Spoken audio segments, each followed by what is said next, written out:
नमस्कार, यो एभिन्यूज खबरको संकेत हो। तपाई अहिले एभिन्यूज@2 मा हुनुहुन्छ। म प्रभा थापा। प्रारम्भमा मूल खबर। दाहाल नेपाल समूहद्वारा तेस्रो चरणको आन्दोलन घोषणा। माघ 28 गते काठमाडौँमा जनसभा हुने।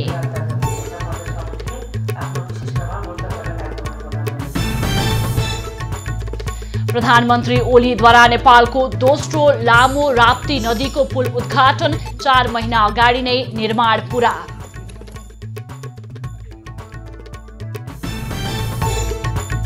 प्रधानमन्त्री ओलीद्वारा पशुपतिमा पूजा सहित 1.25 लाख दीप प्रज्वलन। सनातन धर्मावलम्बीको पवित्र स्थलका रूपमा विकास गर्न निर्देशन। भारत र चीन बीच सिक्किम सीमामा झडप। भारतीय 4 सैनिक सहित 20 भन्दा बढी घाइते।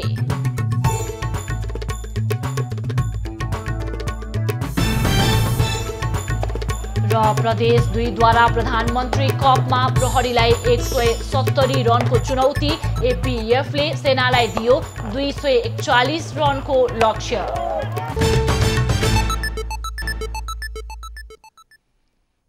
अब खबरको सिलसिला प्रारम्भ गरौं राप्ती पुल उद्घाटन सम्बन्धी प्रसंगबाट।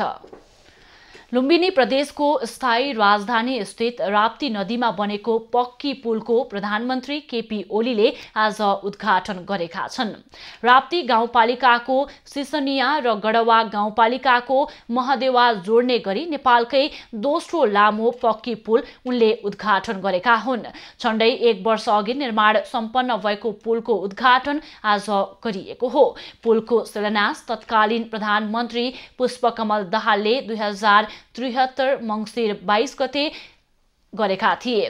पुलको लम्बाइ 860 मिटर र चौडाइ 10.5 मिटर रहेको छ। करिब 1 अर्ब रुपैयाँ लागतमा पुल निर्माण भएको हो। पुल बनेपछि सिसनिया महदेवा वारपार गर्न देउखुरीवासीलाई सहज भएको छ। पुल बनेपछि पहिले 1.5 घण्टा हिँड्नुपर्ने ठाउँ 15 मिनेटमै पुगिने भएको छ।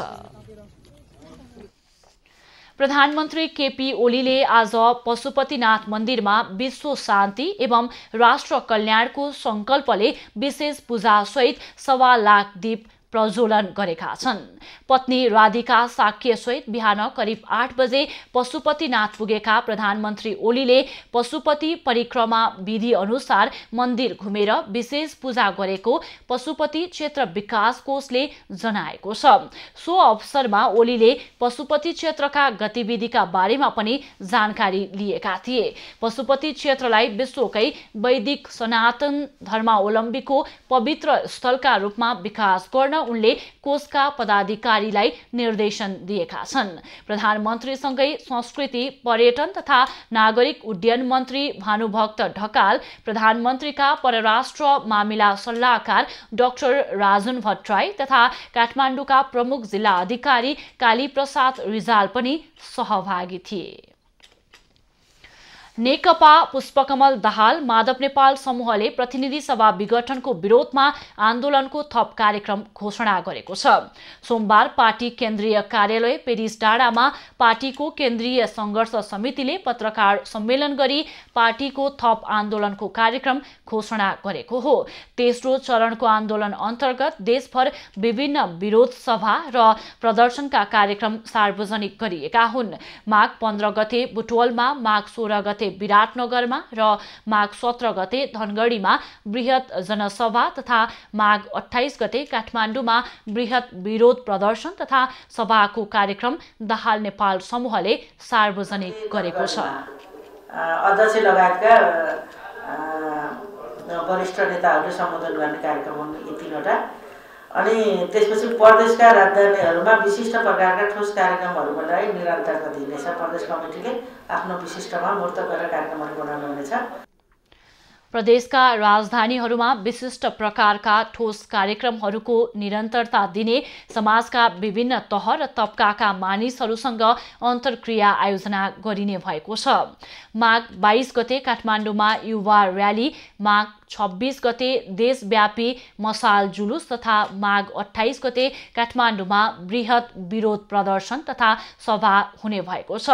त्यस्तै 13 गते सिट्ठी जुलुस, माघ 14 गतेदेखि 21 गतेसम्म माइतीघर मण्डलामा संविधान सभाका सदस्य, राष्ट्रिय सभा सदस्य र विघटित प्रतिनिधि सभाका सांसद र प्रदेश सभाका सदस्यहरू सहितको दैनिक धरना कार्यक्रम हुने भएको छ। त्यसैगरी माघ 16 गते शहीद दिवसको अवसरमा जुलुस सहित शहीदहरूप्रति श्रद्धाञ्जली कार्यक्रम राखिएको छ भने देशभर विभिन्न विरोध सभा र आन्दोलनको घोषणा गरिएको छ। पुस 5 मा प्रतिनिधि सभा विघटन भएपछि दाहाल नेपाल समूह निरन्तर आन्दोलनमा छ। नेकपा दाहाल नेपाल समूहका नेता वर्षमान पुनले कार्यकारीको अगाडि संवैधानिक निकाय लाचार भएको आरोप लगाएका छन्। बुटोलमा आयोजित अन्तर्क्रिया कार्यक्रममा उनले निर्वाचन आयोगले नेकपाको बारेमा गरेको पछिल्लो निर्णयप्रति यस्तो टिप्पणी गरेका हुन्। निर्वाचन आयोग आफ्नो जिम्मेवारीबाट पन्छिएको आरोप लगाउँदै नेता पुनले आयोगको क्षमताप्रति प्रश्न उठाएका छन्। गरेका काम कार्य मात्रै आधिकारिक हुन्छन्, अर्को कुनै जुटले व्यक्तिले गर्यो भने आधिकारिक हुँदैन भनिसकेपछि त त्यही नै आधिकारिक हो। त्यो भन्न नसक्नु कार्यकारीको अगाडि संवैधानिक निकाय लाचार बनेको जस्तो देखिन्छ। तर यसबारेमा सबै के निर्णय के फैसला हो सबै कुरो अध्ययन गरेर पार्टीले आधिकारिक खाना बनाउँछ। नेता पुनले नेकपाको 441 जना केन्द्रीय सदस्यलाई मान्यता दिएको आयोगले 70% बढीको हस्ताक्षरमा भएको निर्णयलाई वैधानिकता नदिएको भन्दै आपत्ति जनाएका हुन्। पार्टीभित्र छलफल गरी आयोगका निर्णयका बारेमा धारणा निर्माण गरी अगाडि बढ्ने उनले बताएका छन्। नेता पुनले संसद पुनर्स्थापनाको विकल्प नभएको प्रश्न पार्दै त्यो नै वर्तमान राजनैतिक निकासको बाटो भएको दाबी गरे। उनले काम चलाउ सरकारले आफ्नो हैसियत अनुसार काम गर्न पर्ने सुझाव दिँदै प्रधानमन्त्री ओली गालीमा उत्रिनु शोभनीय नभएको बताएका छन्। सारङ्गी संरक्षणका अभियन्ता, चर्चित गायक एवं शब्द संकलक धनबहादुर गायकको निधन भएको छ। छाती र फोक्सोमा समस्या देखिएपछि मणिपाल मेडिकल कलेज शिक्षण अस्पतालमा भर्ना भएका 59 वर्षीय गायकको आज बिहान निधन भएको हो। पोखरा 16 निवासी कलाकार गायक स्वास्थ्यमा समस्या आएपछि शनिबार अस्पताल भर्ना भएका थिए। उनको आइसियुमा उपचार भइरहेको थियो। उनका दाजुको मिरमिरे आँखा, बेली र चमेली, फूलमाया नभुल लगायतका गीतहरू चर्चित छन्। उनी पछिल्लो समय युवा पुस्तालाई सारङ्गी सिकाउने अभियानमा जुटेका थिए। उनले चलाएको सारङ्गी पाठशालाले बालबालिकालाई निशुल्क रूपमा सारङ्गी र मादल लगायत वाद्यवादन सामग्री बजाउन सिकाउँदै आएको छ। महोत्तरीको गौशाला शम्सी सडक खण्डमा सोमबार ट्रिपरले ठक्कर दिँदा मोटरसाइकलमा सवार 2 जनाको घटनास्थलमै मृत्यु भएको छ। मृत्यु हुनेमा बलवा नगरपालिका 9 का 19 वर्षीय प्रमोद राम चमार र औरही नगरपालिका 4 का 17 वर्षीय गुड्डु नदाफ रहेका छन्। शम्सीबाट गौशालातिर जाँदै गरेको ना 8 ख 980 नम्बरको ट्रिपरले औरही नगरपालिका 4 कटुधार चौक स्थित सडकमा विपरीत दिशाबाट आइरहेको ज 6 प 1409 नम्बरको मोटरसाइकललाई ठक्कर दिँदा मोटरसाइकल चालक प्रमोद र पछाडि सवार गुड्डुको घटनास्थलमै मृत्यु भएको हो। घटना पश्चात स्थानीयहरूले सब सडकमा राखेर गौशाला शम्सी सडक खण्ड जाम गरेका छन् भने ट्रिपर चालक प्रहरीको नियन्त्रणमा रहेको छ। यता पीडित परिवार र स्थानीयहरूले क्षतिपूर्ति तथा दोषीलाई कडा कारबाहीको माग गर्दै शम्सी गौशाला सडकमा टायर बाली प्रदर्शन गर्दै सडक अवरुद्ध पारेका छन्। बैकुण्ठपुरी नाम दिएको संग्रहालयमा पहिला बाबुबाजेहरूले प्रयोग गरेका तर अहिलेका पुस्ताले नदेखेका सामग्री राखिएको छ। पत्रकार महासंघका पूर्व अध्यक्ष समेत रहेका निमबहादुर रिजालको पहलमा संग्रहालय बनेको हो। संग्रहालयमा सन्दुस, हर्पे, चौठी, ठेका, मदानी, आरी लगायतका सामग्री राखिएको छ। कोल, ढिकी, जाँतो, हलो, काठका चप्पल लगायतका वस्तु मुख्य आकर्षणको रूपमा रहेका छन्। कराएकी सामग्री हतियारहरू भए यस्ता पुराना धेरै चिज छन् जो अहिले बताएर सकिन्न। स्टोरको रूपमा सबै कलेक्सन भएको छ। यसलाई हामीले आगामी दिनमा यसको संग्रहालयको भवन निर्माण गरेर यथास्थानमा सबै सामान राखिसकेपछि मात्रै यसको महत्त्वले बढी देखिन्छ। ऐतिहासिक संरचना निर्माण गर्ने सङ्घ संस्थाहरूलाई सरकारले पनि आर्थिक सहयोग गरेर प्रोत्साहन गर्नुपर्ने अर्घाखाँचीका प्रमुख जिल्ला अधिकारी बताउँछन्। उहाँहरूले आफ्नो जीवन निर्वाहका साधनहरू अवलम्बन गर्नुभएको थियो भन्ने कुरा यो संग्रहालयबाट प्रष्ट हुन्छ र आगामी दिनमा पनि उहाँहरूले यसलाई चाहिँ अझ राम्रो तरिकाले अघि बढाउनु हुनेछ। भलै हालसम्म खासै सरकारी सपोर्टहरू देखिएको स्थिति चाहिँ रहेन र हाम्रो तर्फबाट पनि कहाँ कता समन्वय गर्नुपर्ने सहकार्य साझेदारीका विषयहरू उठ्छन्, त्यो ठाउँमा चाहिँ हामी सहयोग गर्न चाहिँ तत्परै छौँ। बैकुण्ठपुरी आगामी पुस्ताका लागि सिकाइ स्थल बन्न सक्ने यहाँ घुम्न पुग्नेहरू बताउँछन्। यसलाई पर्यटनको रूपमा विकास गरी पर्यटकीय स्थल बनाउन सकिने सम्भावना समेत रहेको छ। यसलाई अलिकति पर्यटनको हबको रूपमा चाहिँ विकास गर्नको लागि संग्रहालयलाई होमस्टेको रूपमा चाहिँ हामीले लिङ्क गर्न सक्यौँ भने हामीले चाहिँ समग्र रूपमा अहिले चाहिँ प्रदेश सरकारको पनि यस प्रदेशलाई चाहिँ आन्तरिक पर्यटनको हिसाबमा चाहिँ प्रमोसन गर्नुपर्छ। रुखमा बनाइएको घर र घरमै पालेको कछुवा तथा कमलको फूल पनि संग्रहालयको आकर्षणको रूपमा रहेका छन्। बाबु बाजेले प्रयोग गरेका पुराना वस्तुको लोप हुन थालेको र भावी पुस्तालाई उक्त कुराको जानकारी गराउन संग्रहालय उपयोगी हुने देखिएको छ। अर्घाखाँचीबाट प्रेम नारायण आचार्यको रिपोर्ट।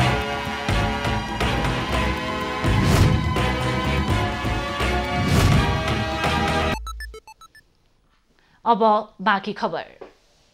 सहकारी संस्थाहरू धेरै भए भने जनगुनासो आइरहेका बेला सरकारले एकीकरणको लागि प्रोत्साहन गर्ने नीति बनाएपछि बागलुङको एक सहकारीले 30 वटा सहकारी एकीकरण गरेको छ। गुणस्तरीय वित्तीय सेवा र जोखिम न्यूनीकरणका लागि एकीकरण अभियान सञ्चालन गरेसँगै सहकारी एकीकरण अभियान नै चलेको छ। बागलुङमा 30 वटा सहकारी एकीकृत भएर एउटै बनेको छ। सीवाईसी बचत तथा ऋण सहकारीमा 30 वटा अन्य सहकारी एकीकरण भएका हुन्। सहकारी दर्ता हुने र व्यवस्थापकीय क्षमताको अभावको कारण जिल्लाका कतिपय सहकारीहरू बन्द हुन थालेका थिए। सीवाईसीको अभियानले जिल्लाका सहकारीमा नयाँ माहौल सृजना गरेको छ। राज्यको नीति अनुसार वित्तीय सेवा प्रभावकारी बनाउनको लागि आफूहरू एकीकरण प्रक्रियामा अघि बढेको सहकारीले जनाएको छ। यो राज्यले एकीकरण गरेर संस्थाहरू सहकारी संस्थाहरूलाई थोरै बनाउने जुन अभियान चलाएको छ, यसले चाहिँ समग्र सहकारी अभियानको चाहिँ गुणस्तर वृद्धि, सदस्यहरूले पाउने सेवा सुविधामा भरपर्दो विश्वासिलो र स्तरीयतामा वृद्धि हुन्छ। कार्यविधि र अवधारणा पत्र सम्बन्धित संस्थाको साधारण सभाबाट पास र सम्बन्धित निकायबाट अनुमति लिएर सहकारी संस्था एकीकरण गर्न सकिने व्यवस्था छ। नेपालमा सबैभन्दा बढी सहकारी एकीकरण गरी पुरस्कृत भएको सीवाईसीले बागलुङ र म्याग्दीका 30 वटा सहकारी एकीकरण गरेको छ। थप 1 दर्जन एकीकरणको प्रक्रियामा छन्। सहकारीले ग्रामीण पुँजीलाई चलायमान बनाएको जनप्रतिनिधिको भनाइ छ। सीवाईसी बचत तथा ऋण सहकारी संस्था एउटा उत्कृष्ट सहकारी संस्था, विभिन्न विधामा चाहिँ यसले उत्कृष्ट अपनाएर राष्ट्रिय पुरस्कारहरू पनि प्राप्त गरिसकेको। दोहोरो सदस्यताको अन्त्य गरी सहकारीमा छरिएर रहेको पुँजीलाई एकीकृत गर्ने अभियानलाई अझै तीव्रता दिने योजना सीवाईसीको छ। धौलागिरी क्षेत्रकै सबभन्दा ठुलो सहकारी संस्था हो सीवाईसी। तपाईहरुको सेवा केन्द्रले अब तपाईहरुले अब हिँड्न त बोध गर्नु पर्दैन। हामी यहाँ 100 जना थियौँ, हामी 200 जना थियौँ, हाम्रो 100 को शेयर छ, हाम्रो 500 को शेयर छ। सहकारीमा पैसा हेरेर कुरा गरिन्न। यो सीवाईसी सहकारीमा लागिसके पछाडि यो सहकारीमा रहनुभएका वृद्ध बुवा आमाहरूलाई एउटा परिवारबाट 84 पूजा गर्ने वातावरण भएन भने संस्थाद्वारा 84 पूजा पनि गरिदिने वातावरण यो सीवाईसी संस्थाले गरेको छ। जिल्लाका 10 वटै स्थानीय तहमा सेवा केन्द्र स्थापना गरेको सहकारीले म्याग्दी र पर्वतमा समेत सेवा विस्तार गरेको छ। सहकारीले हालै गण्डकी प्रदेशको सहकारी विभागबाट साबिक धौलागिरी अञ्चलभर काम गर्ने स्वीकृति पाएको छ। सहकारीमा 13,200 जना सदस्य आबद्ध छन्। 23 करोड 30 लाख शेयर पुँजी र पुँजी तथा दायित्व 1 अर्ब 70 करोड रहेको छ। कुल बचत 1 अर्ब 26 करोड रहेको संस्थाले 97 करोड 29 लाख ऋण लगानी गरेको छ। बागलुङबाट राजेश चन्द्र राज भण्डारीको रिपोर्ट। रोल्पाको होलेरी स्थित होलेरी प्राथमिक स्वास्थ्य केन्द्रको एम्बुलेन्स लामो समयदेखि सञ्चालनमा आउन सकेको छैन। स्वास्थ्य केन्द्रको एम्बुलेन्स बीच सडकमै अलपत्र परेको छ। रुन्टीगढी गाउँपालिका भित्रको एकमात्र सरकारी एम्बुलेन्स सञ्चालनमा सरकारवालाले चासो देखाएका छैनन्। एम्बुलेन्स नहुँदा स्थानीय चर्को भाडा तिरेर बिरामीलाई स्वास्थ्य संस्थामा लैजान बाध्य हुने गरेका छन्। एम्बुलेन्स चालकले थप सेवा सुविधा माग गर्दै चलाउन छाडेपछि एम्बुलेन्स बेवारिसे बनेको स्वास्थ्य केन्द्र व्यवस्थापन समितिले जनाएको छ। समितिले छिट्टै व्यवस्थापन समितिको बैठक राखेर नयाँ चालक राखेर एम्बुलेन्स सञ्चालन गरिने जानकारी दिएको छ। एम्बुलेन्स जस्तो अत्यावश्यक सेवा लामो समयसम्म बन्द हुँदा पनि व्यवस्थापन समिति र सरकारवाला निकायले एम्बुलेन्स सुचारुका बारेमा कुनै चासो नदेखाउँदा स्वास्थ्य संस्थाबाट बाहिरी जिल्ला रिफर गर्नुपर्ने बिरामीहरूलाई समयमै पठाउन नसकिएको गुनासो स्वास्थ्य कर्मीहरूको रहेको छ। एम्बुलेन्स अलपत्र पर्दा गाउँपालिका भित्र रहेका 10 वटा स्वास्थ्य संस्थाहरूले बिरामीलाई समयमै एम्बुलेन्स सेवा दिन सकेका छैनन्। प्रधानमन्त्री केपी ओलीले वरिष्ठ अधिवक्ता कृष्ण प्रसाद भण्डारीको अपमान र मानमर्दन गरेको भन्दै नेपाल बार एसोसिएसनका 4 जना पूर्व अध्यक्षहरूले आपत्ति जनाएका छन्। अभिव्यक्तिलाई लिएर प्रधानमन्त्रीले माफी माग्नुपर्ने भन्दै उनीहरूले अवहेलनाजन्य कार्य बापत जवाबदेही बनाउन पनि आग्रह गरेका छन्। पूर्व अध्यक्ष तथा वरिष्ठ अधिवक्ताहरू हरिहर दाहाल, शम्भु थापा, प्रेम बहादुर खड्का र शेरबहादुर केसीले आइतबार संयुक्त वक्तव्य जारी गर्दै प्रधानमन्त्रीको अभिव्यक्ति कानुन व्यवसाय माथिकै निर्लज्ज प्रहार भएको भन्दै आपत्ति जनाएका हुन्। प्रधानमन्त्री ओलीले माघ 9 गते आफू निकट पेशा व्यवसायीहरूको भेलामा एकजना बाजे वकिललाई पनि लिएर गएछन् बहस गर्न, के तमासा गरेको यो भन्ने अभिव्यक्ति दिएका थिए। पूर्व अध्यक्षले प्रधानमन्त्रीको अभिव्यक्तिले पूर्व अध्यक्ष भण्डारीको घोर अपमान र मानमर्दन भएको र सत्ता पक्षले समस्त कानुन व्यवसायमाथि नै निर्लज्ज प्रहार भएको निष्कर्ष निकालेका छन्। वकिलले कुरा फिट्याफिटै छन्, तर ढुक्क हुनुहोस्, प्रतिनिधि सभा पुनर्स्थापना हुँदैन भन्ने प्रधानमन्त्रीको अभिव्यक्ति प्रति पनि उनीहरूले आपत्ति जनाएका छन्। यसअघि पनि कानुन व्यवसायीहरूलाई स्याल जस्तो म्याउ म्याउ गरेका छन्। सर्वोच्च अदालतमा बहस गर्ने वकिललाई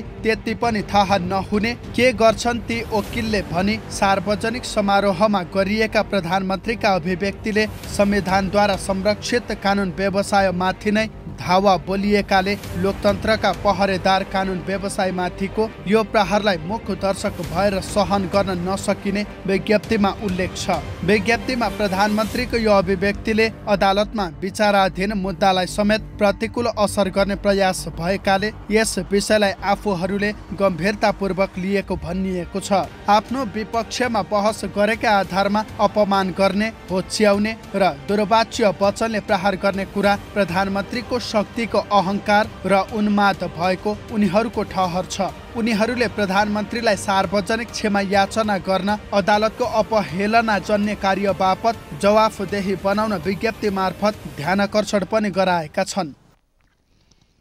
राष्ट्रिय जनगणना 2078 का लागि गणक तथा सुपरिवेक्षक पदमा दरखास्त आह्वान भएको छ। केन्द्रीय तथ्याङ्क विभागले राष्ट्रिय जनगणनाका लागि करारमा गणक तथा सुपरिवेक्षक पदमा अनलाइन मार्फत दरखास्त आह्वान गरेको हो।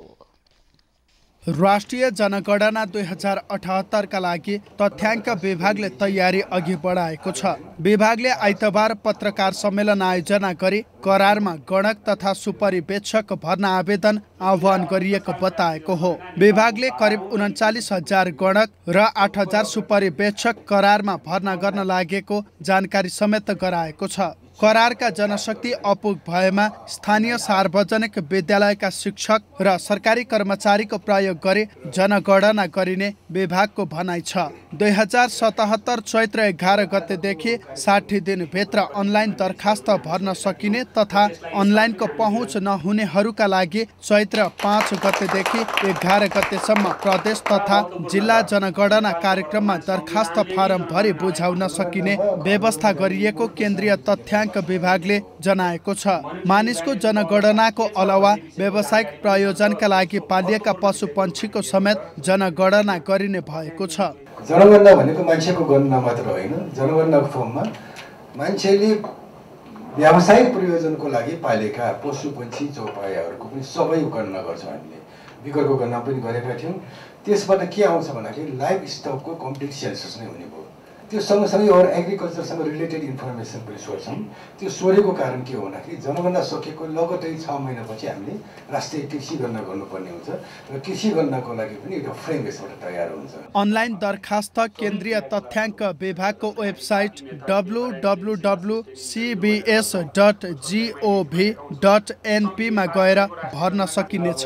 राष्ट्रिय योजना आयोगले गणक तथा सुपरिवेक्षक स्थानीय तहकै जनशक्तिबाट गर्ने तथा स्थानीय तहमै तालिमको व्यवस्था गरिने जनाएको छ। अघिल्लो जनगणनामा भन्दा यसपटक 8 वटा बढी आधारभूत प्रश्नहरू राखिएको छ। अघिल्लो जनगणना भन्दा यसमा 8 वटा आधारभूत प्रश्नहरू नै हामीले बढी राखेका छौँ, जसबाट खण्डीकृत तथ्याङ्क तयार गर्न, समावेशितादेखि लिएर अन्य सबै किसिमका खण्डीकृत तथ्याङ्क तयार गर्नको लागि सजिलो हुने र जनगणनाको तयारीको सिलसिलामा विभिन्न पक्ष, वर्ग, समुदायहरूबाट आएका मागहरूलाई समेत यथोचित सम्बोधन गरी उनीहरूका विषयहरूलाई, उनीहरूका इस्युहरूलाई, मुद्दाहरूलाई पनि समावेश हुने गरी विस्तारित प्रश्नावलीहरू तयार गरिएको छ।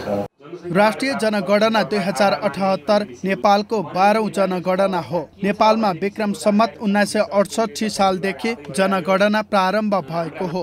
12औं जनगणना 2078 जेठदेखि असारसम्म सञ्चालन हुने पनि विभागले बताएको छ।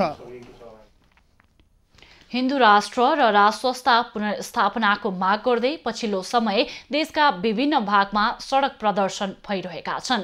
संघीय राजधानी काठमाडौँमा पनि आइतबार संवैधानिक राष्ट्रसंस्थाको प्रावधान भएको 2047 सालको संविधान पुनर्स्थापनाको माग गर्दै प्रदर्शन गरिएको थियो।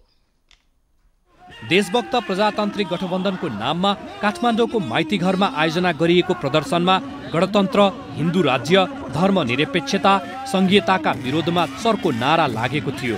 न मधेसी, न पहाडी, न हिमाली, हामी सबै नेपाली भन्दै प्रदर्शनकारीहरूले 2047 सालको संविधान पुनर्स्थापनाका पक्षमा पनि नारा लगाएका थिए।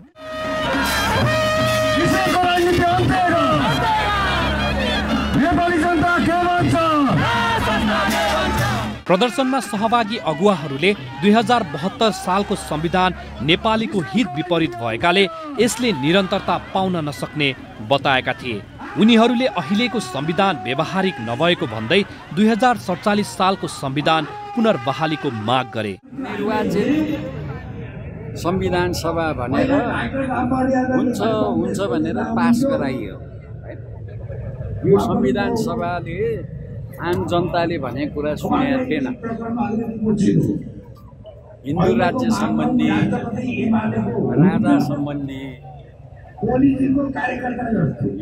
संघीयता सम्बन्धी जबरजस्ती सुनियो।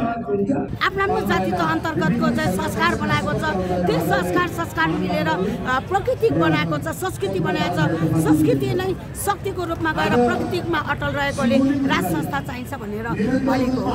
र यो जनताहरूको लागि चाहिँ असल नेतृत्व चाहिन्छ। अहिलेको जति पनि राजनीतिक पार्टीका छन्, पार्टीका नेताहरू छन्, यिनीहरू खालि भाषण गर्ने हो, जनताको रक्षा गर्दैन।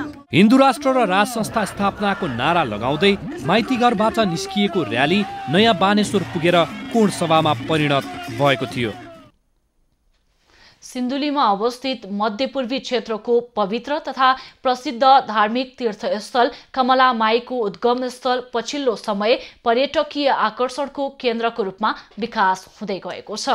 कमला नदीको मुहानको रूपमा परिचित क्षेत्रको संरक्षण र सम्वर्धनका लागि सरकारी निकायले चासो दिन थालेपछि यहाँ घुम्न जानेको संख्या बढेको छ। सम्माननीय दर्शकहरू, यो सिन्धुली जिल्लाको कमलामाई नगरपालिका वडा नम्बर 8 मा अवस्थित प्रसिद्ध कमला नदीको यो उद्गम स्थल हो। हामी पृष्ठभूमिमा देखिरहेका छौँ। यो उद्गम स्थलमा पछिल्लो समयमा यो क्षेत्रलाई पर्यटकीय गन्तव्यको रूपमा विकास गर्नको निम्ति स्थानीय तह, नेपाल सरकारको सम्बन्धित निकाय लगायतका विभिन्न सङ्घ संस्थाहरूको सहयोगमा यो कमला उद्गम स्थललाई पर्यटकीय स्थल बनाउनको निम्ति यहाँ पूर्वाधारहरू निर्माण गरिएको छ। यहाँ मान्छे काठमाडौँदेखिको जनकपुर कहाँदेखिको मान्छे आइरहेछन्। दिनमा यहाँ 200-300 जना पनि यहाँ पिकनिक खानुलाई सबैजना मान्छे आइरहेछन्। पछिल्लो समयमा यो कमला नदीमा बहाव हुँदै सिन्धुली, धनुषा र सिराको मध्य भागबाट यो भारतको बिहारसम्म पुगेको यो नदीको उद्गम स्थल पनि यही कमला उद्गम स्थल हो। र पछिल्लो समयमा यो क्षेत्रलाई पर्यटकीय आगमनको गन्तव्यको रूपमा विकास गर्नको निम्ति नेपाल सरकारका सम्बन्धित निकायहरूले यसमा चासो र चिन्ता देखाउन थालेका छन्। धर्मप्रति आस्था राख्ने सबै धर्मावलम्बीहरू आएर यस माईको दर्शन गर्ने चलन चलिआएको छ। यहाँ चाहिँ योभन्दा पहिले सुरुमा यहीँ उत्पत्ति, यो कमला माईको यहीँ उत्पत्ति भएको र पछि सुविधाको लागि तल बाटो भइसकेपछि तल लिएर गएर तल पूजा अर्चना गर्ने चलन आएको छ अहिले।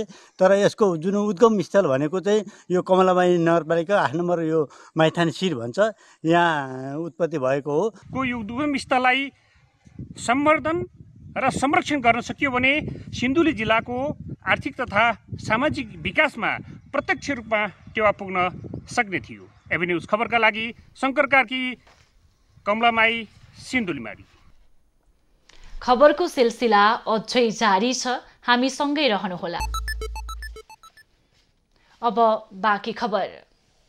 आधुनिक शिक्षा किताबी मात्रै भएको गुनासो आउन थालेपछि बागलुङका विद्यालयले पढाउने शैलीमा परिवर्तन गर्न थालेका छन्। जिल्लाको कालीगण्डकी आवासीय माध्यमिक विद्यालयले विद्यार्थीलाई व्यावहारिक शिक्षा दिन थालेको हो।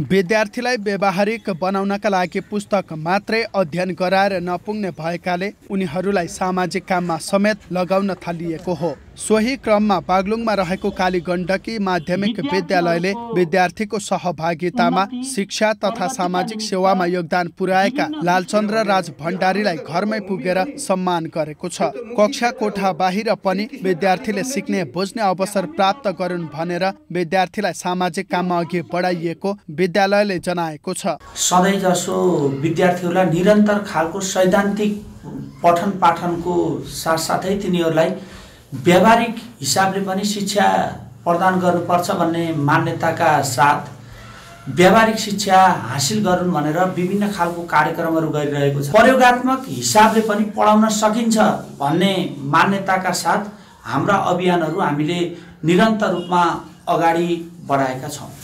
विद्यालयमा पढाइने सामाजिक शिक्षालाई व्यावहारिक रूपमा कार्यक्रम गरेर हेर्न बुझ्न सैद्धान्तिक मात्र नभएर व्यावहारिक ज्ञान समेत थपिएको विद्यार्थीको पनि अनुभव छ। विद्यालयमा ज्येष्ठ नागरिक प्रति हाम्रो दायित्व कार्यक्रम भएको थियो। त्यस्तै गरी सामाजिकको अध्ययन हामीले पढेको अनुसार त्यस्तो कार्यक्रम अझै पनि गर्दै जानुपर्छ र हामीले पढेर मात्र होइन त्यसले प्र्याक्टिकल रूपमा पनि गरेर आफ्नो व्यवहारमा उतार्न सक्नुपर्छ। ज्येष्ठ नागरिकलाई परिवारकै सदस्यहरूले व्यवस्था गर्ने क्रम बढेकाले सम्मान गर्ने संस्कार सिकाउने पहल विद्यालयले गरेको हो। व्यावहारिक ज्ञान दिने विद्यालयको पहललाई जिल्लावासीले सकारात्मक भनेर प्रशंसा समेत गरेका छन्। विभिन्न देशका सरकारहरूले पनि महसुस गरेर सामाजिक विषयलाई चाहिँ एउटा अनिवार्य विषयको रूपमा चाहिँ अगाडि ल्याइराखेको एउटा सक्षम, अनुशासित, योग्य, असल नागरिक उत्पादन गर्ने उद्देश्य चाहिँ यो सामाजिक विषयको हुन्छ। त्यसै विषय अन्तर्गत चाहिँ रहेर यो कार्यक्रम चाहिँ यहाँहरूले आयोजना गर्नुभएको छ। हामीले आमा तपाईँलाई भोक लाग्छ केही खान मन लाग्छ भने सोध्छौँ, सोध्दैनौँ। ज्येष्ठ नागरिकलाई सेवा गर्ने भनेको कुरो त्यही हो। घर हजुरबा छन् कसैका भने हजुरआमा हुनुहुन्छ भने बजारमा जाँदा तिमीलाई खाना दिएको पैसाले पहिले एउटा चिज एउटा मिठाई किनेर लाएर मैले हजुरआमा यो ल्याइदिएछु, हजुरबा मैले यो ल्याइदिएछु भन्नुहोस्। ज्येष्ठ नागरिक प्रतिको सामाजिक उत्तरदायित्व भुल्दै गएका बेला विद्यार्थीलाई व्यावहारिक ज्ञान बुझाउन कालीगण्डकी माविले सुरु गरेको अभियान प्रशंसनीय रहेको छ। यस्तो अभियान जिल्लाका 500 भन्दा बढी विद्यालयमै सुरु गर्न आवश्यक देखिन्छ। बागलुङबाट राजेश चन्द्रराज भण्डारीको रिपोर्ट। ऋण मिनाहासहित सरकारले हलिया मुक्तिको घोषणा गरे पनि बाजुराका मुक्त हलियाको अवस्था थप दयनीय बन्दै गएको छ।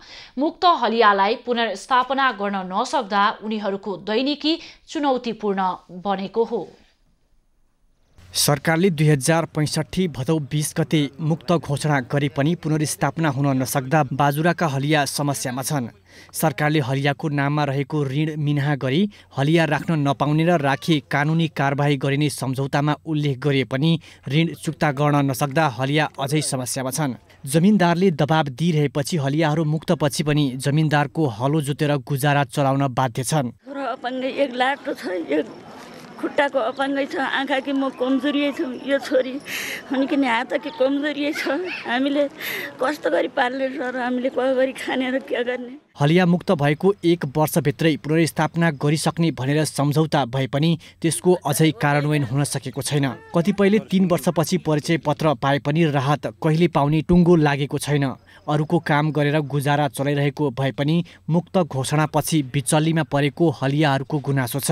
ऋण खारेजी सहित हलिया मुक्त घोषणा गरिएको भए पनि व्यवहारमा त्यो लागू हुन सकेको छैन। पुर्खाहरूले ऋण लिए बापत हलो जोत्दै आए, त्यसैलाई निरन्तरता दिँदा पेट भोको नभएको हलिया केही वर्षदेखि अल्पत्र अवस्थामा छन्। नुन पाए तिन पाइँदैन, तिन पाए नुन पाइँदैन, सादो सागरी खाउँ भने आफ्नै पैसा पानी छैन, केही छैन, त्यही न। बाजुराका विभिन्न स्थानीय तहमा रहेका हलियाका लागि स्थानीय सरकारले पनि प्रभावकारी काम अघि बढाउन सकेको छैन। केन्द्र सरकार जस्तै स्थानीय सरकारले पनि आफूहरूको व्यवस्था गरेको उनीहरूको आरोप छ। सिलाइ कटाइ भने जना हैन, केही कुखुरा पालन, केही बाख्री पालन, केही हुन्छ, कोही पीडितलाई हाम्रो सबै दलित दाजुभाइलाई पाउनु पर्ने भनेर कोही जो निर्जोग छन् तिनीलाई त्यस्तै सहयोग गरिदिनुहोस् भन्ने आशा छ। क्या गर्ने, गोर्खाबीलाई पाल्ने हो, मौजान भएका 7 जना भयो, केही रोक्ने अपाङ्ग क्या गर्ने, कपिला पाल्ने मेरा ट्रकले हक्दै थियो, मै पुनः नहक्दै भइदिएँ। मुक्त हलियाको जीवनस्तर उकास्नका लागि सुदूरपश्चिममा हलिया मुक्त समाज महासङ्घले विभिन्न कार्यक्रम सञ्चालन गरिरहेको छ। गैर सरकारी संस्थाहरूले दात्री निकायको सहयोगमा सशक्तिकरण, सिप प्रवर्धन र कानुनी परामर्शमा सहयोग गरे पनि जीवनस्तर उकास्न पहल गरिएको देखिँदैन। महासङ्घका अनुसार सुदूरपश्चिममा मात्रै 1,50,000 मुक्त हलिया छन्। बाजुरामा अहिलेसम्म 1,635 हलिया परिवार प्रमाणीकरणमा परेका छन्। लक्ष्मीराज उपाध्याय, बाजुरा। कोरोना महामारीका बीच बन्द गरिएका भारत र नेपालका सीमा नाकाहरू अझै पनि पूर्ण रूपमा खुल्न सकेका छैनन्। नाकाहरू खुल्ला नहुँदा व्यापार र उपचारका लागि नेपाल आउने भारतीय नागरिकहरू समस्यामा परेका छन्। सामान्य अवस्थामा भारतबाट नेपालमा घुम्न, व्यापार व्यवसाय गर्न तथा उपचार गर्न थुप्रै मानिसहरू आउने गरेका छन्। नेपालीहरू दैनिक रूपमा भारत निर्बाध रूपमा गइरहेका भए पनि भारतबाट नेपाल आउने भने कोरोना सङ्क्रमितपछि निकै शास्ति पाउने गरेका छन्। भारतको पलियाबाट नेपाल आउन सीमामा गौरी फन्टामा पुगेको भारतीय नागरिकले भारत सरकारले निर्बाध रूपमा सीमा नाका खोलेको भए पनि नेपाल सरकारले भने भारतीय नागरिकलाई फरक व्यवहार गर्ने गरिएको छ। कोरोना विरुद्ध खोप आइसक्दा समेत नाका बन्द हुँदा दुःख भएको भारतीय नागरिकको भनाइ छ। ये किस चीज़ का बहाना बना के नेपाल प्रशासन भारत का जो बॉर्डर है ना, ये इंडियन का एंट्री उधर नहीं होने दे रहे, क्या कारण आखिर है, किस बहाने से? क्योंकि अब कोरोना वैक्सीन भी पहुंच गई है आपके नेपाल में, हमारे यहाँ भी आ गई है। अब तो इस बात का डर लगभग लोगों में ख़त्म हो ही चुका है और लोग कोरोना में जीना भी सीख चुके हैं कि कोरोना से बचाव क्या है। अब कोई इंस्ट्रक्शन की ज़रूरत तो नहीं है, लेकिन ये बात साफ़ है कि नेपाल प्रशासन जानबूझकर ऐसा कर रहा है। गौरीफन्टा नाकाबाट दैनिक कम्तीमा 1000 नेपाली नागरिकहरू भारत जाने गरेको भए पनि नेपालले भने अझैसम्म पनि भारतीय नागरिकहरूलाई निर्बाध रूपमा नेपाल आउन दिएको छैन। कोरोना कहर शान्त अवस्थामा रहेका बेला भारत र नेपाल बीचका नाकाहरूमा कडाई गरिनुले दुई देशबीचको सम्बन्ध समेत चिसो आउन सक्ने भारतीय नागरिकहरूको गुनासो छ। मैं चाहता हूं कि जैसा पहले सहज था उसी तरह से होना चाहिए। वैक्सीन को लेके हर सब कुछ मुहैया हो चुका है। हम लोगों को कोरोना के साथ जीना सीख लिया है और इंडियन लोग आते हैं यहाँ कुछ सामान, थोड़ा बहुत सामान खरीदने के लिए और गेटा हॉस्पिटल के लिए और घूम घाम के लिए। ये सब पहले जैसा होना चाहिए। भारत र नेपाल बीचका सीमा बन्द हुँदा व्यापार व्यवसायमा समेत निकै समस्या भएको छ। कोरोनाको खोप आइसकेकाले अब नाकाहरू पनि निर्बाध रूपमा खोल्नुपर्ने कैलाली उद्योग वाणिज्य सङ्घले जनाएको छ। देशव्यापी नै यो कोरोना अब भ्याक्सिन पनि आइसकेको छ र विभिन्न कम्पनीहरूले टुर प्याकेजहरूदेखि लिएर वैदेश सबै खुलिसकेको अवस्थामा अब यो किसिमको जुन यो ब्लक छ यो हटाउनुपर्छ। यसले गर्दा भएको व्यवसायलाई पनि अहिले पनि कठिन भइरहेको छ। खास गरेर पर्यटन व्यवसाय पुरै धरापमा छ। होटल व्यवसायहरू, रेस्टुरेन्ट व्यवसायहरू। कोरोना महामारीका बीच बन्द गरिएका नेपाल भारत सीमा नाका खोल्ने औपचारिक निर्णय सरकारले अझै गरिसकेको छैन। भारत जान निर्बाध भए पनि नेपाल आउनेलाई कडाई गरिएको छ। यो विभेदले सीमा क्षेत्रमा समस्या देखिएको छ। धनगढी ब्युरोको रिपोर्ट। हरिशंकर शाहको अर्धशतकमा प्रदेश 2ले नेपाल प्रहरीलाई प्रधानमन्त्री कप 1 दिवसीय राष्ट्रिय क्रिकेट प्रतियोगितामा जितको लागि 170 रनको मध्यम चुनौती दिएको छ। प्रदेश 2 प्रतियोगिताबाट बाहिरिसक्दा नेपाल प्रहरीलाई सेमिफाइनलमा पुग्न यो खेल जित्नै पर्ने दबाव छ। प्रहरीको हारमा लुम्बिनीले अन्तिम 4मा स्थान बनाउनेछ। 47 ओभरमा घटाइएको खेलमा पहिले ब्याटिङ गरेको प्रदेश 2ले 9 विकेटको नोक्सान 169 रन बनायो। हरिशंकर शाहको अर्धशतकीय पारी खेले र 53 रनको योगदान दिए। उनी बाहेक अन्य खेलाडीको ब्याटिङ प्रदर्शन फितलो रह्यो। हिमांशु दत्ताले 16 र आदिल अन्सारीले 15 रन जोडे। बलिङमा ललित नारायण राजवंशीले 4 र सागर ढकालले 2 विकेट लिए। अब डिफेन्डिङ च्याम्पियन नेपाल प्रहरीले सेमिफाइनल प्रवेशको लागि 170 रन जोड्नु पर्नेछ। यो समूहबाट बागमती प्रदेश सेमिफाइनलमा पुगिसकेको छ। अर्को खेलमा सशस्त्र प्रहरी बल एपीएफले 240 रन जोडी नेपाली सेनालाई 241 रनको चुनौती दिएको छ। यो समूहबाट दुवै टिम सेमिफाइनलमा पुगिसकेका छन् र यो खेलको विजेताले समूह विजेता र उपविजेताहरूको निर्णय गर्नेछ।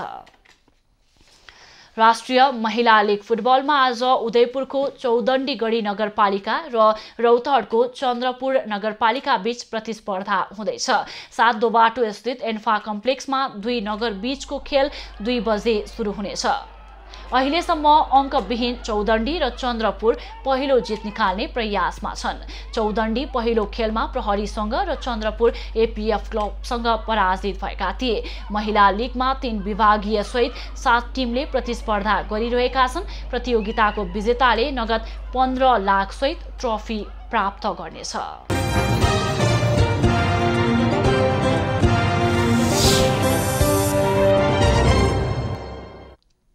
यति बेला प्रदेश 1 गण्डकी र सुदूरपश्चिम प्रदेशका पहाडी भूभागमा आंशिक बदली रहेको छ।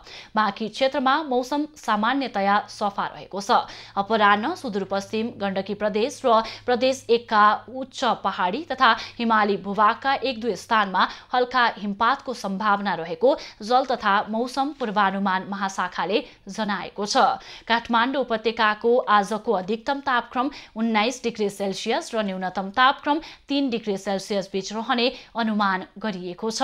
आज सूर्योदय बिहान 6:53 भयो भने सूर्यास्त साँझ 5:39 हुनेछ। अहिले देशभरको मौसम कस्तो रहला त? हेरौं देशका विभिन्न स्थानको अनुमानित मौसमी अवस्था।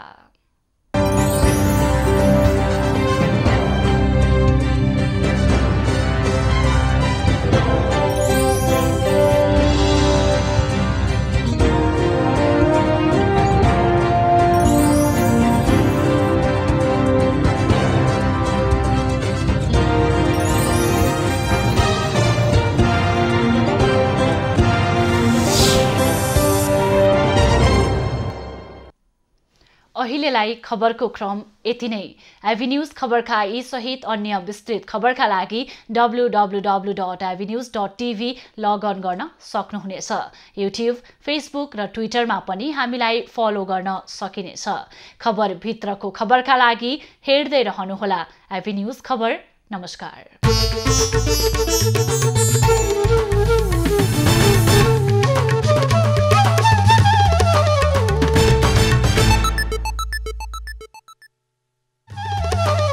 एभी न्यूज एट 2 को साथमा